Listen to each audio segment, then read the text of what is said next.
जय हिंद मेरे प्यारे बच्चों। वोकैब कैप्सूल के डे 13 में आप सभी का स्वागत है। और अब दीपावली की छुट्टियों के बाद आपके घर में अब बातें होना शुरू हो चुकी होंगी कि भैया अब आप वापस से कब जा रहे हो, या फिर अब आपके मन में छुट्टियों के बाद में कुछ के मन में तो ये आता आने लग गया होगा कि यार अब पढ़ाई स्टार्ट करते हैं, दोबारा से सेम रूटीन हो जाता होगा। या जो घर से दूर रहते हैं उनके मन में या उनके पेरेंट्स सब पूछने लग गए होंगे कि भाई कब जाएगा। हाँ मुझे पता है, हालांकि कुछ लोग ये कह रहे होंगे उन्होंने कहा अब तो संडे बीच में है ही यार, अब तो ठीक है 2-3 दिन और रुक जाते हैं, घर बहुत दिन बाद आए हैं। और जो बच्चे घर से बैठ के अपने वोकैब कैप्सूल्स को नोट कर रहे हैं, उनका रिवाइज कर रहे हैं, बिल्कुल बच्चों ऐसे ही करना है, कंटिन्यू करते रहना है। क्योंकि चीज़ें जब एकदम से ढेर हो जाएगा ना सर पे, तो फिर वो परेशानी करेंगी आप सबको। ठीक है, तो हम कहां पहुंच चुके हैं? वो कैप कैप्सूल के डे 13 पर पहुंच चुके हैं आज। इससे पहले हम 12 कैप्सूल्स कर चुके हैं। कैप्सूल्स रोज आना कब आते हैं? शाम को 5:45 पे आते हैं। वो कैप कैप्सूल्स का जो टेस्ट है वो मैं कंटिन्यू लेता हूं। और उसके लिए आप ड्रीमर्स का जो टेलीग्राम चैनल है उसका लिंक डिस्क्रिप्शन में दिया हुआ है। ड्रीमर्स एजू हब के टेलीग्राम चैनल से ज्वाइन कर सकते हैं, वहां आपको सारी सारी इंफॉर्मेशन मिलती रहेंगी। उसके बाद आप मेरे ऑफिशियल टेलीग्राम चैनल से भी जुड़ सकते हैं। आपको टेलीग्राम पे सर्च करना है विदाउट स्पेस इंग्लिश बाई अनुसर 1234। ठीक है, क्लियर? तो चलो भाई, इंग्लिश बाई अनुसर 1234। अब आते हैं हम वोकैब कैप्सूल के डे 13 के पहले वर्ड पे। बड़ा अच्छा वर्ड है कॉन्वोल्यूशंस। क्या है ये? इस समय नाउन है।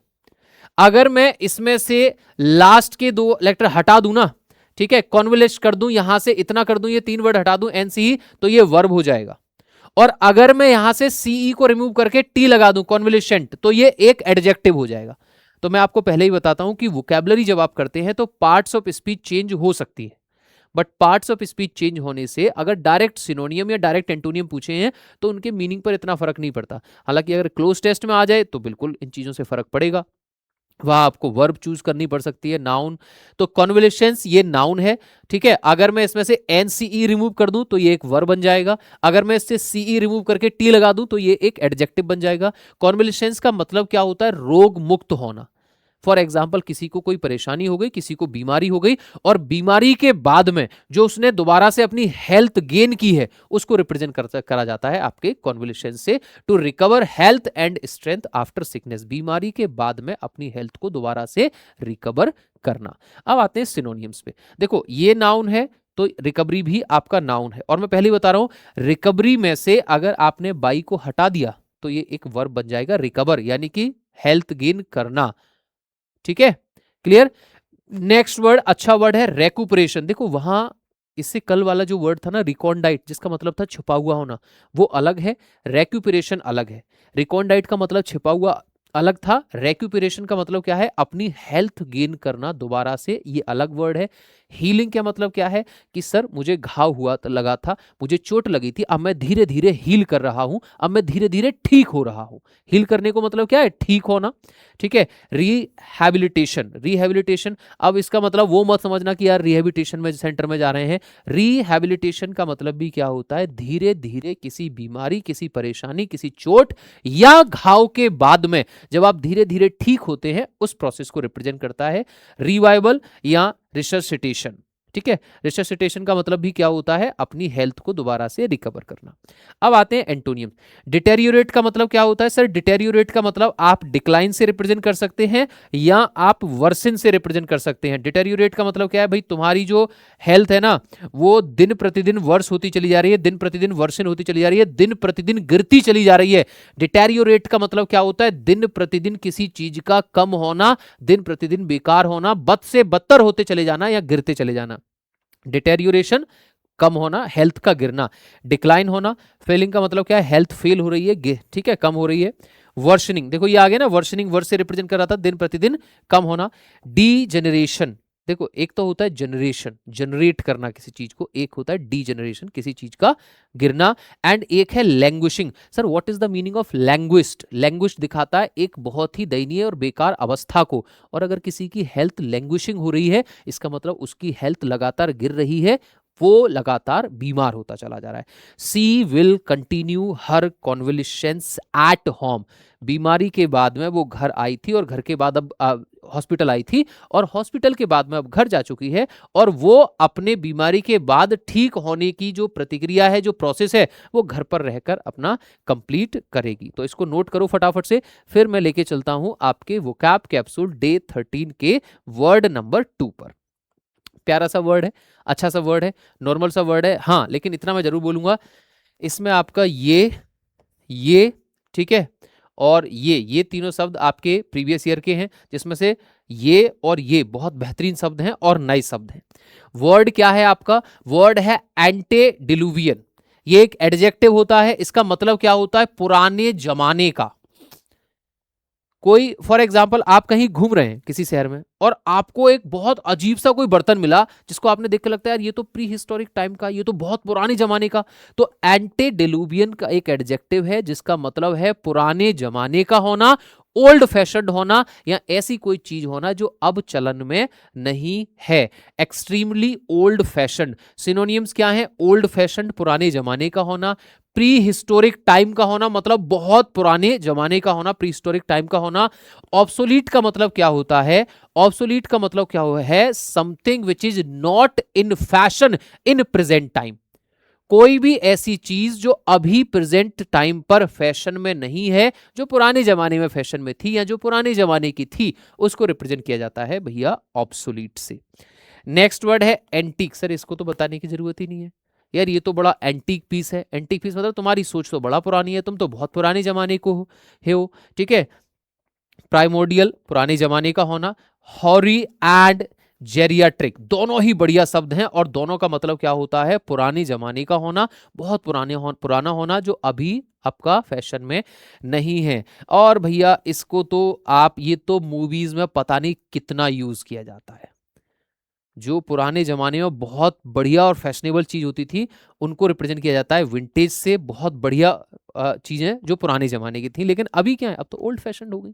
क्लियर है? अपोजिट क्या है सर? जो मॉडर्न है, जो लेटेस्ट है, जो रिसेंट आ रखा है, और जो कंटेम्प्रेरी है। What is the meaning of contemporary? Contemporary मतलब समयकालीन, अभी प्रेजेंट के टाइम में जो चीज प्रेजेंट की है उसे कहते हैं आप कंटेम्प्रेरी, और जो सर पुराने जमाने की है, उसका जमाना निकल गया, उसे कहते हैं आप एंटेडिलुवियन। यूसेज क्या है? These were the keys which unlocked the treasures, ठीक है, treasures of the antediluvian world for me. ये वो चाबियां हैं जो पुराने जमाने के खजाने को मेरे लिए खोलेंगी। एंटेडिलुवियन का खजाना क्या है? पुराने जमाने के खजाने को मेरे लिए ओपन करेंगी। क्लियर?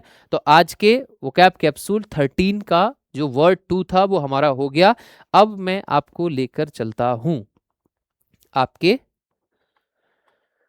होमोफोन्स पर, ठीक है। चलो, इसको तो बताने की जरूरत नहीं है लेफ्टिनेंट, इसको तो बताने की जरूरत नहीं है, ठीक है। इसको मैं पढ़ूंगा भी नहीं। आप एनडीए का पेपर, एनडीए की तैयारी कर रहे हो, आप एनडीए का पेपर देते हैं और पेपर देने के बाद में आप एसएसबी जाते हैं, एसएसबी क्लियर कर लिया, आपने मेडिकल भी क्लियर कर लिया और फाइनल मेरिट लिस्ट में आपका नाम आ गया, तो आप क्या बन रहे हो? इसको बताने की जरूरत नहीं है। चलो, लेकिन इसके लिए पढ़ना है, इसके लिए हमें पढ़ना है। अच्छा शब्द है कर्नेल, जो कि स्टार्टेड हो रहा है आपका के से। इसका मतलब क्या होता है? Seed inside cell. For example, आपने नट तो देखे है ना सबने, ठीक है, उसकी पूरी शेल को ताकत से तोड़ना पड़ता है और उस तोड़ने के अंदर हमें वो जो बीज मिलता है ना, उसको रिप्रेजेंट करते हैं कर्नेल के वाले से।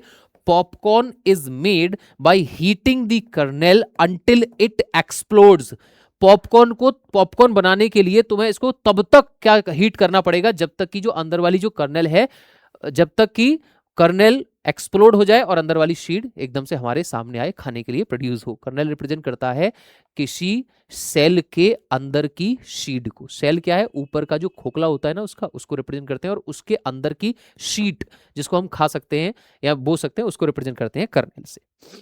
नेक्स्ट है भैया वोल्डर एंड वोल्डर। इसका मतलब आपको सबसे पता है, वोल्डर मतलब ब्रेव होना, ठीक है, ब्रेव होना, करेजियस होना, शिबेलरस होना, ओडेसियस होना, इंट्रिपिड होना, टिमीरियस होना, ठीक है, बहादुर होना, जिसको डर ना लगे। He felt bolder after the motivational speech. जब उसने मोटिवेशनल स्पीच सुनी तब उसको एकदम से करेज आ गया, उसने कहा तब मैं अंधेरे में नहीं जा सकता, लेकिन जब मैंने मोटिवेशनल स्पीच की ना, अब भेज दो आप कहीं भी, अब मुझे जाने में कोई परेशानी नहीं। वो बहादुर बन गया, वो बहादुरी फील हो रही है उसको। जबकि नेक्स्ट है BOULDER वाला बोल्डर का मतलब होता है एक बहुत बड़ा पत्थर। The trail was blocked by a massive boulder that had fallen during the last storm. जो पिछले बार जो तूफान आया था ना, उसमें क्या हुआ, उसमें एक बहुत बड़ा पत्थर आकर रोड पर गिर गया, जिसके चलते क्या हो गया, जिसके चलते उसका जो आपका रास्ता था वो सारा ब्लॉक हो गया। अब वहां से आप क्रॉस नहीं कर सकते। क्लियर है? होमोफोन्स 2 हो गए। अब आओ भैया नेक्स्ट पे, अब आते हैं ईडियम्स पे। मैंने आपसे पूछा कि हम जिस बच्चे को, जो बच्चा आपका वोकैब कैप्सूल 13 तक आ गए, सारे नोट कर रहा है, चलो ठीक है। अगर किसी बच्चा, कोई बच्चा ऐसा है जो एक भी दिन कभी वोकैबलरी नहीं पढ़ेगा, तो वो उस दिन पास हो जाएगा व्हेन पिग्स फ्लाई। तो आपने कहा सर पिग्स तो कभी उड़ेंगे ही नहीं। तो मैंने कहा भैया पास भी तो वो कभी नहीं होगा, क्योंकि ये चीजें तो आपको करनी पड़ेंगी, ये तो मजबूरी है, ये चीजें तो आपको करनी पड़ेंगी। वोकैबुलरी के लिए आपको बाई हुक और बाई क्रुक अपनी मंजूरी देनी पड़ेगी। अगर ऐसे आपको याद ना आया हो तो मैं आपको लेके चलता हूं डे 12 में। क्या है, आप चाहो या ना चाहो, एक्विश आपको क्या करना पड़ेगा, एक्सेप्टेंस देनी पड़ेगी। भैया ये तो पढ़नी है, इसके अलावा कुछ नहीं होगा आपका। क्लियर है? चलो, तो वैन पिक्स फ्लाई का मतलब है सर पिक्स कभी नहीं उड़ेंगे, तो सर वो चीज भी कभी नहीं होगी, something that will never happen, जो कभी नहीं हो सकता, जो कभी भी नहीं हो सकता। नेक्स्ट है एज राइट एज रेन। क्या कर रहे हो भाई, तुम ठीक हो? They are to feel perfectly well और to be in a good health. जब भी आपसे पूछे पूछे ना हाउ आर यू, तो मैं तो आपसे कहता हूं कभी आप लौटकर जवाब ही मत दो। आप अब मुझे सारे बच्चे कमेंट सेक्शन में एक बात का जवाब देंगे, सर आज के बाद मैं कभी भी हाउ आर यू का जो आंसर है वो फाइन नहीं दूंगा। मैं आज के बाद बोलूंगा, जब भी आपसे कोई पूछेगा हाउ आर यू, आप बोलोगे as right as rain. As right as rain का मतलब क्या होता है, बिल्कुल स्वस्थ होना, बिल्कुल मजे में होना, परफेक्टली वेल होना, चुस्त दुरुस्त एंड तंदुरुस्त होना, एज फिट एज फिडल होना। एज फिट एज फिडल का मतलब भी एकदम गुड हेल्थ में होता है, एज राइट एज रेन का मतलब भी एकदम गुड हेल्थ में होना है, इन अ गुड कंडीशन होना। क्लियर? नेक्स्ट है turn over a new leaf. जब पेड़ पर जब पतझड़ का मौसम आता है तो पत्ते गिर जाते हैं, उसके बाद बारिश होती है, उसके बाद फिर दोबारा से नई लीफ आती हैं। तो न्यू लीफ जो आती है वो न्यू पुनर्जन्म होता है लीव्स का। तो turn over a new leaf का मतलब क्या होता है, नया जीवन शुरू करना, to start behaving in a better or more responsible वे। जब आप बेकार हो गए तो दोबारा से अच्छे तरीके से बिहेव करना शुरू करना। नेक्स्ट है white off more than you can chew. अब मैं बार बार आपसे ये बोल रहा हूं कि भाई वो कैप्सूल रोज करने हैं, रोज करने हैं, रोज करने हैं, रोज नोट भी करने हैं, समझने भी हैं, उनको रिवाइज भी करना है 2 बार, और एक बार किसी के सामने या मिरर के सामने खड़े होकर बोलना भी है। अब you are taking me as a thought, as a grain of salt. तुम इस बात को हल्के में ले रहे हो। You are taking vocabulary as a grain of salt, तुम इस बात को हल्के में ले रहे हो। ग्रेन ऑफ सॉल्ट का मतलब क्या है, किसी चीज को हल्के में लेना।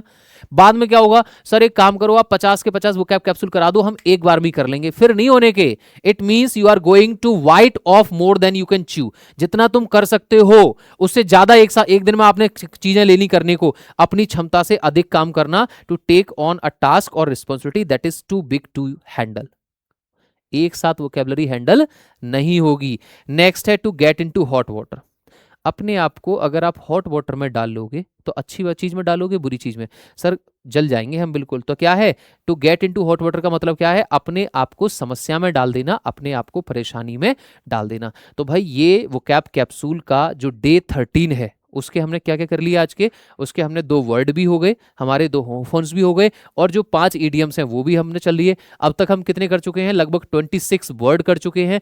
एक वर्ड का अगर मैं एवरेज 15 वर्ड्स भी लेके चलूं, एक वर्ड का अगर मैं एवरेज 15 वर्ड भी लेके चलूं, तो आप 26 से मल्टीप्लाई कर लो कितने हो गए। क्लियर? और उसके बाद में 26 होमोफोन्स हो गए और 5 एक दिन में हम ईडियम्स करते हैं, तो क्या हो गई ये 130 ईडियम्स हो गए। अब देखो ना, अगर ये चीजें आगे होंगी तो कितना बढ़िया होगा। तो भाई रोजाना करते रहो, और आज के सेशन हम यहीं स्टॉप करेंगे। कमेंट सेक्शन में जरूर बताओ, कमेंट सेक्शन में बताना है वोकैब कैप्सूल आपको कैसे लगी, नोट कर ली। और वोकैब कैप्सूल के टेस्ट के लिए आप मेरे से जुड़ सकते हैं ड्रीमर्स एजुहब के ऑनलाइन प्लेटफॉर्म पर, जिसका लिंक आपको डिस्क्रिप्शन में है, या मेरे ऑफिशियल टेलीग्राम चैनल पे, जिसको आप टेलीग्राम पे सर्च करना है without space English by Anuj sir 1234। तो आज का सेशन यहीं स्टॉप करते हैं। जय हिंद, थैंक यू, टेक केयर।